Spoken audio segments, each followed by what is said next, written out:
Coming up on 5 Minute News. Joe Biden pledges to do whatever it takes to assist victims of tornadoes. US Senate passes defense bill, but Republicans reject voting rights. And Putin and Xi cement their partnership after pressure from the West. It's Thursday, December 16. I'm Anthony Davis.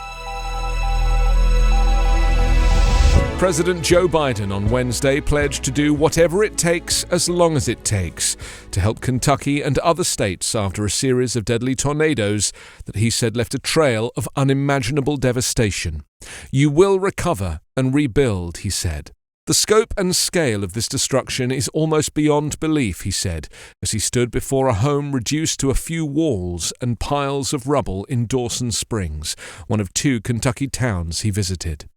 Biden spoke of the stress felt by victims of natural disasters, such as the weekend storms that swept across 8 states, and said it was urgent that people be moved from emergency shelters in order to prevent the spread of COVID-19.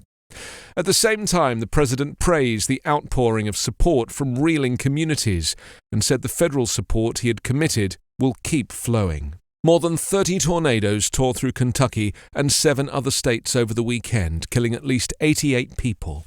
Thousands of residents have lost their houses or are without power. In Dawson Springs, Biden walked through mounds of debris. Shattered Christmas decorations were tangled up with shards of furniture and strewn clothing. Trees were uprooted among homes reduced to rubble. Over the sounds of heavy machinery engaged in cleanup just blocks away, the president stopped to speak with storm victims, including a young girl clutching an American flag. Biden went over to a family sitting before a home without a roof or windows, and also spoke to a group of police officers. He offered hugs to an older couple. Biden also took an aerial tour of the damage and held a briefing with officials in an airport hangar. "I'm here to listen," he said.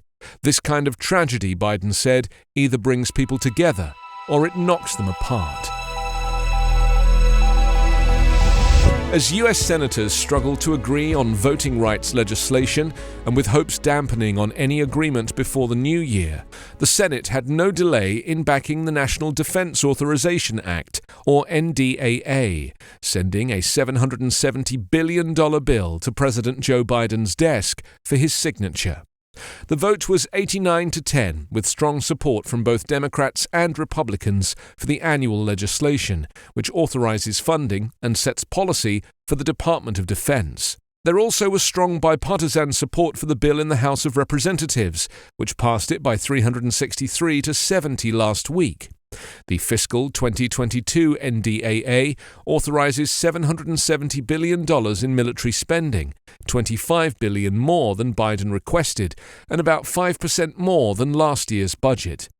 The bill has provisions intended to push back against the United States' major geopolitical rivals, including $7.1 billion to strengthen the U.S. against China for the Pacific Deterrence Initiative.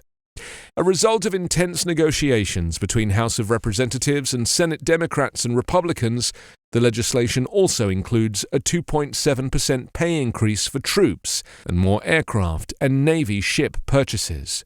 Meanwhile, on Wednesday, Senator Joe Manchin, a staunch supporter of the filibuster, has been meeting with other Senate Democrats to discuss potential filibuster rule changes that might allow voting rights legislation to advance. Russia and China should stand firm in rejecting Western interference and defending each other's security interests, President Vladimir Putin and Xi Jinping agreed in a video call on Wednesday. Their conversation, 8 days after Putin spoke to President Joe Biden in a similar format, underscored how shared hostility to the West is bringing Moscow and Beijing closer together. At present, certain international forces, under the guise of democracy and human rights, are interfering in the internal affairs of China and Russia and brutally trampling on international law and recognized norms of international relations, China's state-run Xinhua news agency quoted Xi as saying. China and Russia should increase their joint efforts to more effectively safeguard the security interests of both parties. Kremlin aide Yuri Ushakov told reporters that Xi had offered support to Putin for his push to obtain binding security guarantees for Russia from the West, saying he understood Moscow's concerns. He also said the pair expressed their negative view of the creation of new military alliances, such as the AUKUS partnership between Australia, Britain and the United States, and the Indo-Pacific Quad of Australia, India, Japan and the US. The call highlighted the ways in which Russia and China are drawing on each other for mutual support at a time of high tension in their relations with the West.